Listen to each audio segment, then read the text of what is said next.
Hey YouTube. Last night I was doing some research on lanterns. I was just curious about what is available on the market these days. I was curious about what types of batteries that lanterns use now, what types of LEDs, what types of runtime. Just wanted to see all the features that were available in the modern day here in the middle of 2019.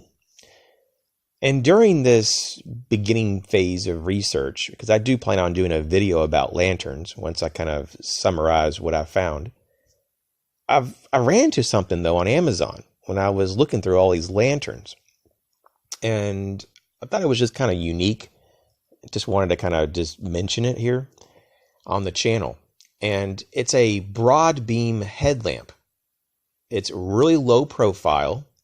You could use it for a whole medley of functions, for emergencies, for camping, if you go running, I mean, just anything. If you work under a vehicle or if you're doing repairs under your house in the crawl space, or if you're in the attic, I mean, this is a really cool option.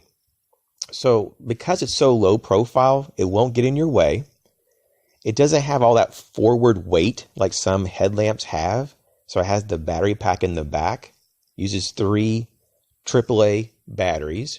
They're very common to find. I'm sure this probably even uses rechargeable batteries. I would love to see in the future like a lithium ion battery pack that's rechargeable. That would be cool. And it has the unique aspect, once again, it's a broad beam.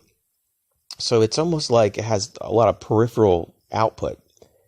And something you don't find in a headlamp typically, because typically headlamps have a reflector and they project light out. But this kind of just surrounds the front of your forehead.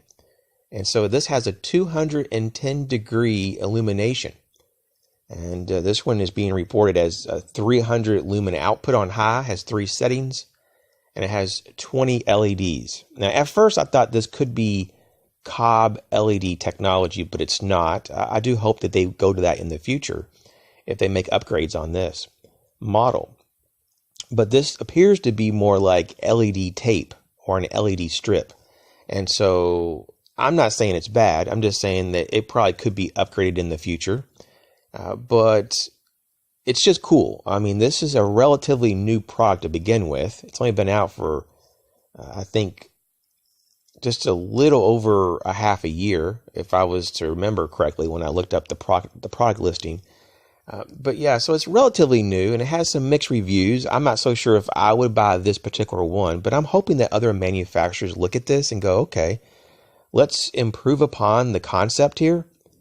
And, it's nothing new to find like LED strips and LED tape, especially for home decoration.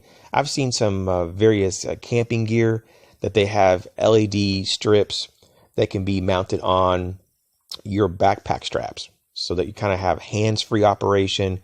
And if you don't like wearing anything around your head, you don't have to, because it can just go on your strap, or it can even be attached to clothing. So this is a really good option, though, for those who want to wear a headlamp, but you want more of an aerial lighting. In some ways, it's almost like a diffused or an enhanced peripheral light. And it just seems like it's really appealing, for a host of reasons, more so than even what I've spoken of. But for a lot of people, this is a lot more appealing just for the fact that you have more usable light where you need it instead of it being all projected, down range. For example, I have headlamps that can really throw like more than a couple hundred feet. And it's like, when have I used any of that? Very rarely. And so I think I would use, more peripheral light on an ongoing basis more than long range throw on a headlamp. If I want long range throw, I think I'll just grab a substantial flashlight or a searchlight, right? So why do we need all that on a headlamp? Well, some of us don't. And I think this is kind of what we would find is very practical. This would fit our needs.